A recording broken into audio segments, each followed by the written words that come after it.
تفضل. تعرف شنو الطاولة هذه اللي تصحت عليها يعني اتفاقية الحماية. ولكن هذه اللي صح عليها القانون تاع استرجاع الأراضي مع فرنسا. هذه ما تعرفهاش؟ ما أنا جابها لي في الوسط هكاك. تفضل. Monsieur le Président, merci d'avoir accepté cette interview. Vous rentrez d'Arabie Saoudite. C'était une bonne visite? Une excellente visite. Nous avons été très bien reçus, d'abord par Sa Majesté le roi Salman Ben Abdelaziz Al Saoud, qui réellement nous a envoûtés de son charme et de son amitié pour la Tunisie, d'autant plus qu'il est le fils du roi Abdelaziz, qui avait en son temps reçu le combattant suprême Habib Bourguiba avant qu'il ne commence son œuvre pour la libération de la Tunisie. Et effectivement, nous allons aussi parler de l'avenir de nos relations. Et je pense que nos relations vont être des relations de solidarité, de coopération, de soutien mutuel.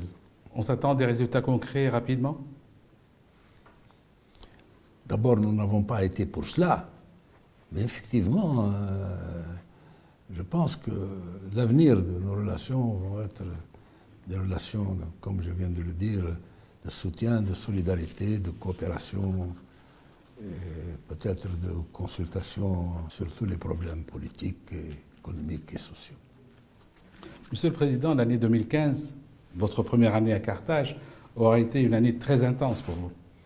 Une année très difficile d'abord, parce que nous avons trouvé une situation difficile à laquelle le gouvernement a été confronté.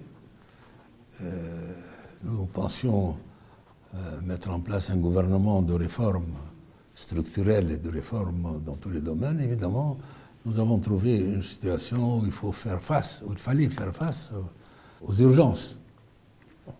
Mais évidemment, il ne faut pas oublier que parmi ce dont nous avons hérité, c'est le terrorisme aussi. La Tunisie était confrontée dès le départ à des problèmes importants, des défis importants qu'il fallait relever. Le problème sécuritaire, et en premier lieu le terrorisme, et puis les problèmes économiques. Alors sur le plan, le gouvernement a fait beaucoup pour essayer de juguler ce mal, mais évidemment, nous avons eu quand même 3 grosses affaires. La première, celle du Bardo, qui a évidemment prouvé qu'on en voulait à nos choix culturels et aussi à nos choix civilisationnels, et aussi au problème du tourisme, qui est une des sources principales de notre financement de notre budget, etc. Nous avons eu aussi une deuxième action à Sousse, dont les victimes étaient nos amis britanniques, en principal, mais au fond, notre tourisme aussi, qui est la source principale de notre budget. Et puis, une troisième attaque, qui, elle, ne manque pas de lancer un message politique. C'est celle des forces de la sécurité de la présidence de la République. Ce qui est un message pour dire que nous voulons maintenant aussi porter atteinte à l'État lui-même dans ce qu'il a de plus représentatif. Eh bien, la Tunisie a fait face à ces 3 actions. L'État a survécu et il survivra aussi à toute autre attaque. Parce que la Tunisie est un pays qui existe depuis 3000 ans. Les régimes peuvent tomber, les hommes peuvent tomber, mais l'État restera toujours debout. la Tunisie, pendant cette période-là, elle a repris ses relations avec tous les pays les plus importants tunisiens et extérieurs. D'abord, les relations avec notre voisin, l'Algérie. Nos relations sont excellentes. Nous avons une grande coopération pour combattre le terrorisme et nos frontières avec l'Algérie sont des frontières sécurisées maintenant. Nous avons entrepris aussi une visite importante aux États-Unis d'Amérique pour réaffirmer nos relations, qui sont des relations traditionnelles depuis le début de l'indépendance, mais ces relations ont été confirmées. C'est ma deuxième visite aux États-Unis à l'invitation du président Obama. Et nous avons évidemment, nous sommes rentrés très réconfortés que ces relations-là vont continuer dans le présent et dans l'avenir. Nous avons entrepris une visite d'État en France, ce qui est quand même notre grand partenaire, la France, non seulement dans le bilatéral, mais en Europe aussi. Nous avons entrepris une visite à l'invitation des 7 grands en Allemagne, et nous avons effectivement présenté la Tunisie, j'espère, au niveau qu'il faut. Maintenant, avec la présidence de Mme Merkel, avec qui maintenant nous avons des relations privilégiées. Et puis nous avons entrepris des visites dans les pays frères, à Amman.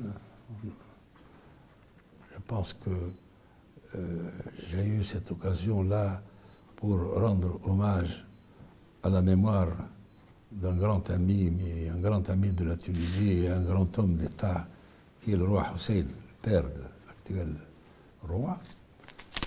Et nous avons été évidemment reçus au plus haut niveau. Et cette visite a été confirmée par la visite du chef du gouvernement pour présider lui-même la grande commission entre nos deux pays, avec les résultats attendus. Je viens maintenant de rendre visite officielle à l'Arabie Saoudite et je vous en ai parlé un peu. Puis il y avait des visites complémentaires qui ont été entreprises par le chef du gouvernement et qui vont dans le même sens. D'abord, pour assister au 70e anniversaire de la création des Nations Unies, il a fait des rencontres importantes et avec le président Obama, avec Mme Merkel, avec le secrétaire général des Nations Unies. Il a représenté la Tunisie à la COP 21, où il a rencontré beaucoup de chefs d'État. Il a aussi fait une visite en Allemagne, aussi, une visite en Italie. Donc ce sont des actions complémentaires. Nous pouvons dire maintenant, à la fin de l'année, que la Tunisie a été présente dans toutes les manifestations internationales et que, je pense, la Tunisie a repris sa place dans le concert des nations. Comment s'annonce l'année 2016 ? Je suis sûr qu'elle sera meilleure que l'année 2015. Et nous allons nous y employer pour cela. Mais évidemment, il faut que tous les Tunisiens se mobilisent pour que leur pays sorte de l'ornière dans laquelle nous l'avons trouvé en arrivant au début de l'année 2015. De toute façon, tout le monde doit convenir que nous avons terminé l'année 2015 dans les meilleures conditions, que tout ce qui est escompté par les mauvaises langues ne sont pas arrivés, et que j'espère que l'année 2016, nous rentrons quand même dans un processus évolutif vers une situation meilleure. D'ailleurs, la plus grande réalisation, à mon avis, politique, c'est celle de la paix sociale, laquelle nous avons atteint en accord avec l'Union générale des travailleurs tunisiens. Et j'espère que maintenant, l'accord entre le privé et va se faire immédiatement, ce qui fait que nous allons avoir une paix sociale pendant au moins jusqu'à l'année 18, ce qui est quand même important. Et troisièmement, je ne peux pas oublier que la Tunisie a eu le prix Nobel de la paix pendant cette année 2015. Ce n'est pas une petite chose, mais c'est important pour l'avenir. Ça veut dire que la voie que nous avons empruntée pour régler certains différends, c'est-à-dire la voie du dialogue et la voie de l'entente, a été quand même consacrée internationalement par le prix Nobel de la paix à la Tunisie. Monsieur le Président, certains parlent d'une crise politique, avec un parti qui a gagné les élections, mais qui ne gouverne pas, qui n'a pas envoyé un chef de gouvernement parmi ses militants à la Casbah, des relations que certains trouvent un peu ambiguës avec le deuxième parti censé être le parti de l'opposition. Comment vous pouvez répondre à ça? Ce parti de l'opposition? Qui est le chef de l'opposition en ce moment en Tunisie? Je ne sais pas. De toute façon, ce que je sais, c'est que la Tunisie a un gouvernement de coopération entre 4 partis et ça fonctionne bien. L'opposition, ils sont plusieurs. Il y a le Front populaire, peut-être que c'est un parti d'opposition, et avec plusieurs autres petits partis qui n'ont pas eu beaucoup de chance dans les élections, mais qui se positionnent comme parti d'opposition. Nous les acceptons, nous respectons l'opposition. Surtout, alors que c'est une opposition minoritaire. Mais le problème, il faut que l'opposition minoritaire respecte aussi la majorité. C'est comme ça que ça fonctionne, que la démocratie fonctionne. Vous trouvez qu'il est plus salutaire pour vous d'avoir un Nahda avec vous que de laisser un Nahda dans l'opposition? De toute façon, les problèmes ne se posent pas comme cela. Nous avons participé à des élections et législatives et présidentielles. Pour les élections présidentielles, il n'y a eu qu'un président qui a été élu et qui, évidemment, représente l'égalité des urnes, le verdict des urnes. Et il y a aussi des partis qui ont été élus. En premier lieu, le parti de Nida Tounes, et en deuxième lieu, le parti Nahda. Il faut se rappeler que Nida Tounes a eu 86 sièges et que Nahda a 69. Donc, le parti Nahda s'impose lui-même comme le deuxième parti en Tunisie. Et donc, comme nous sommes très respectueux des urnes, et au fond, c'est quand même le peuple qui a la souveraineté. Et le peuple a désigné ces 3 ou 4 partis pour exercer la souveraineté en ces lieux et places. Donc il y avait Nida Tounes et il y avait Nahda, en premier lieu. Donc nous avons respecté cela. Et effectivement, pour former le gouvernement doit être adoubé par l'Assemblée du peuple.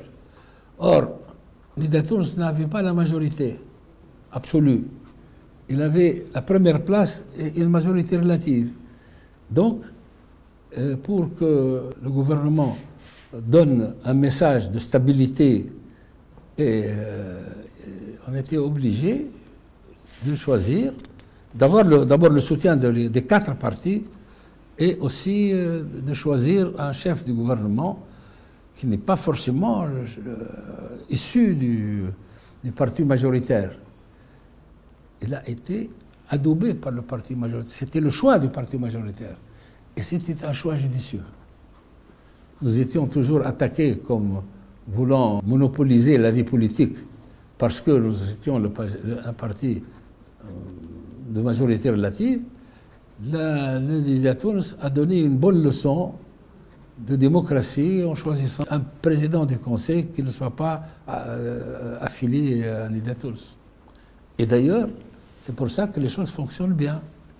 Donc le gouvernement actuel n'est pas le gouvernement du parti majoritaire, il est le gouvernement de la Tunisie. Vous êtes optimiste pour 2016? Bien entendu, je suis toujours optimiste. D'abord, si j'avais la conviction qu'on ne pouvait pas sortir la Tunisie de l'ornière dans laquelle nous l'avons trouvée, je ne me serais pas présenté. Moi, j'ai la conviction que la Tunisie va sortir de la situation actuelle dans laquelle elle se trouve et qu'elle va continuer son chemin dans le sens de plus de démocratie. Et c'est ça la partie la plus difficile. Il faut que la démocratie soit quand même consacrée dans la vie de tous les jours, et elle le sera par l'action de tous ses enfants, contre toute exclusion, sauf ceux qui s'excluent d'eux-mêmes. J'étais moi-même menacé d'exclusion au début de mon intervention après la Révolution, et ce n'est pas à moi d'exclure qui que ce soit.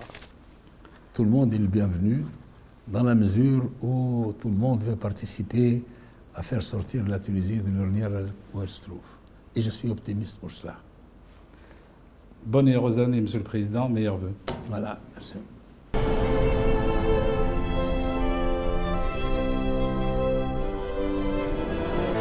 Leaders.